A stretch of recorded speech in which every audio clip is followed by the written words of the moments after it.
Bonjour à toutes et tous, je fais une vidéo cet après-midi pour vous parler des travaux que j'ai entamés il y a un peu plus de 3 semaines maintenant sur ma pièce de collection et qui aujourd'hui commence à prendre une bonne tournure.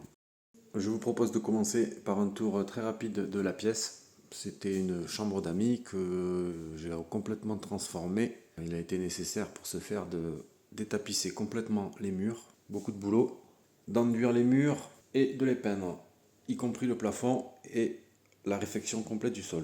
Pour les choix de couleurs, je suis resté dans les tons anthracite et le blanc, afin de garder quand même l'harmonie avec le reste des pièces de la maison. On va passer maintenant sur les vitrines, la partie qui est certainement la plus intéressante. Donc on a une première structure de vitrine, il manque encore les verres et l'éclairage qui sont en route. Cette première structure est terminée et peinte. Elle mesure à peu près 2,20 m de long sur 2,20 m de hauteur. Donc on en a une première ici. Il va y en avoir une deuxième sur le mur du fond en angle en fait. Donc je vais la faire en deux parties tout simplement. 2,50 m d'un côté sur le fond et à peu près 1,80 m sur le retour ici. Au niveau de la conception, on est parti sur du médium ou MDF. Pourquoi ce matériau? Parce qu'il a un rendu très lisse. Donc on obtient très facilement, sans passer par des phases interminables de ponçage, un rendu très propre après peinture.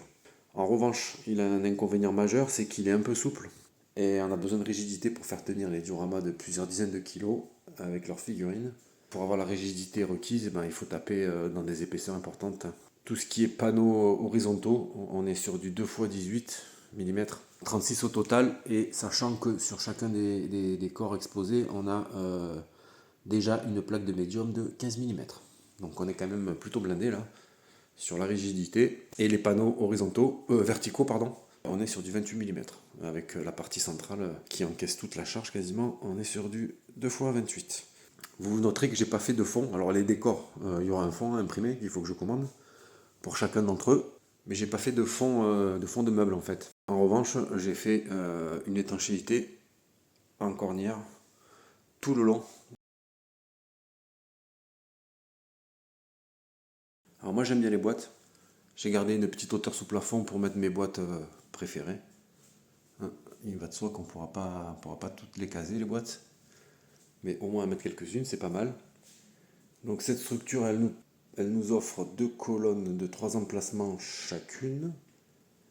Sur la première colonne, on est sur du 125 cm intérieur, avec une hauteur de 60 sur le caisson du bas, 85 sur celui du milieu et encore 60 sur celui du haut.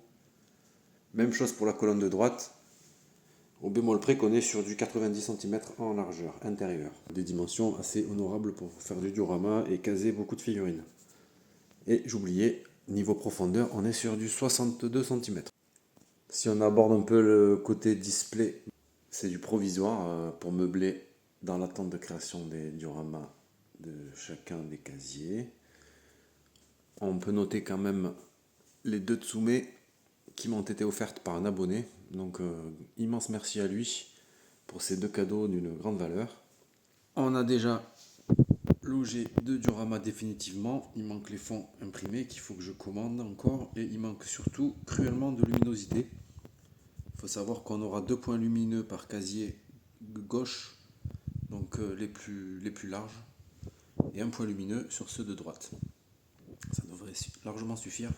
En bas, on a le mastodonte de 70 kg full résine Poséidon qui viendra accueillir tous les marinas, leurs chefs, Tétis, les Pog et les rois en armure d'or.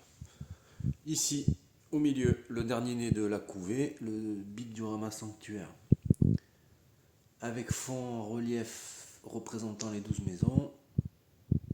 Voilà, façon animée, qui accueillera les femmes chevaliers, les gold, les V1.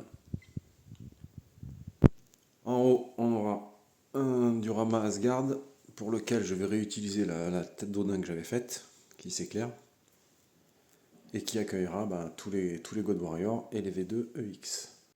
Sur la partie droite, dans le casier du haut, on aura un diorama typé sanctuaire, toujours de jour, qui sera là pour loger tous nos amis les chevaliers d'argent, Et ils commencent à être nombreux, avec les bronzes mineurs et les quelques figurines qu'on ne sait jamais où caser, donc on les mettra là.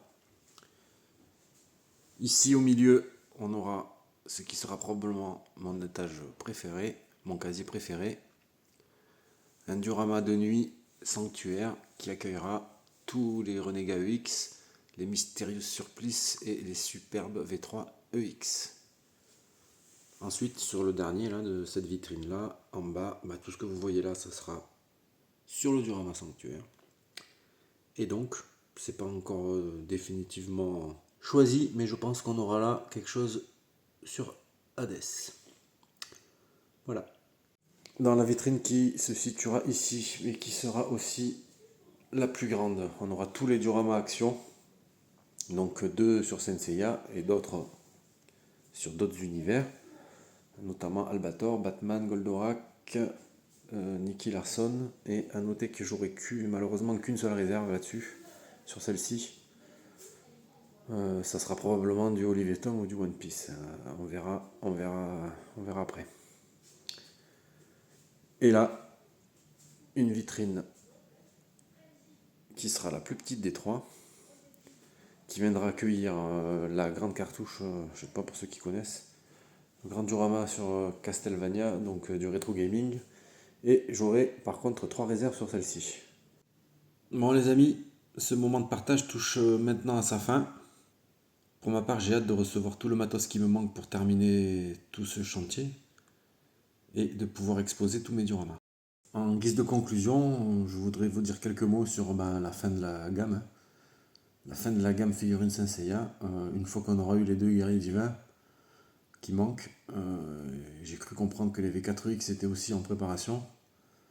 Ça sera terminé. Et c'est avec un petit pincement au cœur que je vous dis ça, puisqu'après 20 ans de collection de ces figurines, ça va s'arrêter quoi. Ça fait vraiment bizarre de le dire. Après, il y a un côté positif à ça, c'est que, enfin je parle pour moi, hein, on va pouvoir passer, j'ai envie de dire, à la suite, puisque je suis fan avant tout de Japanime et de Senseiya, mais aussi de tout, il y a beaucoup de films de la même époque hein, qui m'ont fait vibrer et auxquels je voudrais rendre hommage et redonner vie avec des dioramas. Et là je pense à tout ce qui est les Star Wars, les Terminator, les Aliens, les Retours vers le futur. Même chose pour les films un peu d'horreur, comme les Vendredi 13, les Scream, les Freddy, etc. Donc voilà, une nouvelle page s'annonce. Sur ce, je vous salue et je vous dis au plaisir.